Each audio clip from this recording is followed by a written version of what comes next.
শুক্রবার সন্ধ্যায় ফারাক্কায় এসে পৌঁছান কেন্দ্রীয় মন্ত্রী বীরেন্দ্র কুমার। আজ সকালে ফারাক্কার এনটিপিসি গেস্ট হাউস থেকে গান্ধীঘাট পর্যন্ত প্রাতঃভ্রমণ সারেন। পরে স্বচ্ছ ভারত অভিযান করেন। গান্ধী মূর্তির চারপাশ ও গঙ্গার চারিপাশ বিজেপির কার্যকর্তা, সিআইএসএফ ফারাক্কা ব্যারেজ প্রজেক্টের আধিকারিকদের সঙ্গে নিয়ে সাফাই অভিযানের কর্মসূচি পালন করেন।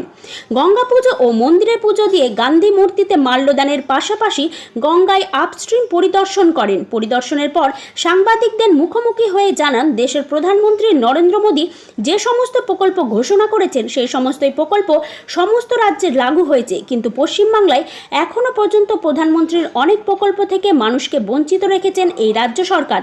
প্রধানমন্ত্রী যে সব প্রকল্পের নাম দিয়েছেন সেই সবই প্রকল্পের নাম পরিবর্তন করে রাজ্য সরকার ব্যবহার করছেন। কৃষকদের জন্য যখন কেন্দ্র বারবার করে রাজ্য সরকারের কাছে কৃষকদের নাম ও পরিচয় পাঠানোর জন্য আবেদন করেছিলেন, তখন রাজ্য সরকার কৃষকদের বঞ্চিত করে রেখেছিলেন। পাশাপাশি আয়ুষ্মান ভারত সমস্ত রাজ্যে চালু থাকলেও পশ্চিমবাংলার সরকার এখনো পর্যন্ত গরিব মানুষদের আয়ুষ্মান ভারত প্রকল্প থেকে বঞ্চিত রেখেছেন। মানুষের সুবিধার জন্য কিন্তু রাজ্য সরকার ও কেন্দ্র সরকার উভয়কে একত্রিতভাবে কাজ করা দরকার। পাশাপাশি রাজ্যে যেভাবে সন্ত্রাস, খুন, ধর্ষণ বেড়েই চলেছে, এরকম এখানকার মানুষও কোনোদিনও দেখেনি। অপরদিকে যেভাবে সাধারণ মানুষদের টাকা দুর্নীতি করে মন্ত্রীদের কাছে কোটি কোটি টাকা উদ্ধার হচ্ছে, সাধারণ মানুষ কোনোদিনও ভাবতেও পারেনি। এরকম একাধিক বিষয় নিয়ে রাজ্য সরকারকে কটাক্ষ করলেন কেন্দ্রীয় মন্ত্রী বীরেন্দ্র কুমার। এদিনের এই কর্মসূচিতে উপস্থিত ছিলেন মালদা ইংলিশ বাজারের বিধায়িকা শিরূপা মিত্র চৌধুরী, জঙ্গিপুরের লোকসভার সাংসদ খলিলুর রহমান, বিজেপির উত্তর মুর্শিদাবাদ জেলার সভাপতি ধনঞ্জয় ঘোষ সহ সভাপতি মিলন ঘোষ, ফারাক্কার মণ্ডল একর সভাপতি সেন্টু মণ্ডল, ফারাক্কার ব্যারেজ প্রজেক্টের এসি সন্দীপ কুমার সহ একাধিক কার্যকর্তা ও আধিকারিকেরা। বিশেষ রিপোর্ট, ডেলি বুলেটিন।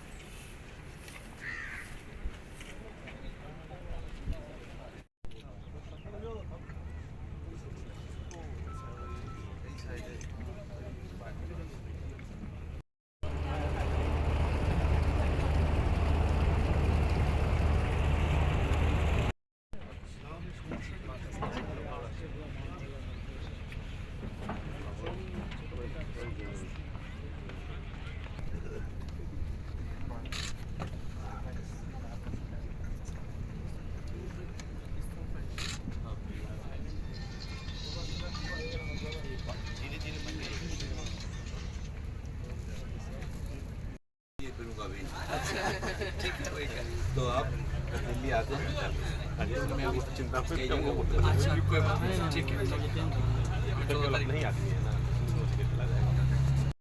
2.5 ब्रिज के पास 2.1 इस समय तो काफी तेज बहाव है। हाँ, अभी तेज बहाव है। अभी क्या है कि बैरेज जो है बना है, बना था कलकत्ता पोर्ट को पानी। अंतिम छोर के व्यक्ति हैं, उन अंतिम छोर के व्यक्तियों के उत्थान के लिए ये राज्य सरकार की जिम्मेवारी बनती है, उनके लिए योजनाएं बनाएं, आखिरी व्यक्ति तक, नीडी व्यक्तियों तक उन योजनाओं को पहुंचाएं।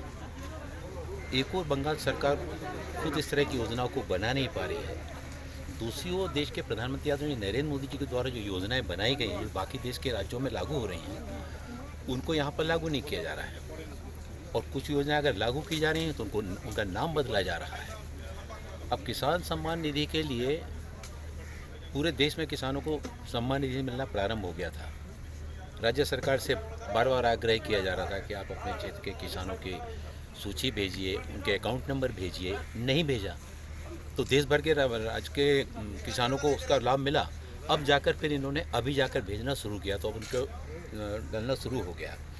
इसी तरह से चाहे वो आवास योजना की बात हो, चाहे आयुष्मान भारत योजना की बात हो, आयुष्मान भारत योजना को यहाँ पर लागू ही नहीं किया गया है। अब देश भर का जो गरीब व्यक्ति है, जो बेचारा आर्थिक रूप से इतना सक्षम नहीं है कि उसके घर में किसी को अगर किडनी की, कैंसर की या हार्ट की बीमारी हो जाती है, वो तो 2-4 लाख रुपये खर्च आए तो नहीं कर पाता है। इसी के लिए आदरणीय प्रधानमंत्री जी के द्वारा आत्मनिर्भर भारत आयुष्मान भारत योजना बनाई गई और उसका लाभ मिल रहा है देश भर में। गरीब लोगों के मन में एक विश्वास का भाव जागृत हुआ है कि ये सरकार गरीबों के लिए समर्पित सरकार है। और जब गरीबों के लिए काम करने की बात आती है तो तो सारे पूर्वाग्रहों से ऊपर उठकर उनके लिए योजनाएं बनाने चाहिए, राज्य ने अपनी ओर से पहल करना चाहिए और केंद्र की सरकार को लागू करने में कोई उसमें कोताही नहीं बरतना चाहिए, इस तरह का भाव नहीं आना चाहिए ये उनके द्वारा प्रेरण के लिए हमको यहाँ नहीं करना। अरे जो व्यक्ति हैं वो व्यक्ति राज्य और केंद्र दोनों की जिम्मेवारी है, और इसलिए केंद्र अगर राज्य में अगर कोई योजना बना रहा है तो योजना उन तक पहुँचने में बाधा नहीं बनना चाहिए। सर बंगाल की स्थिति पूरी तरह से ध्वस्त हो चुकी है। जिस तरह से विधानसभा चुनाव के बाद पूरे प्रदेश में अन्याय, आतंक, अत्याचार, हिंसा, बलात्कार, आगजनी, इनका जो दृश्य पूरे बंगाल में देखने को मिला, जनता ने ऐसे दृश्य की कल्पना नहीं की थी।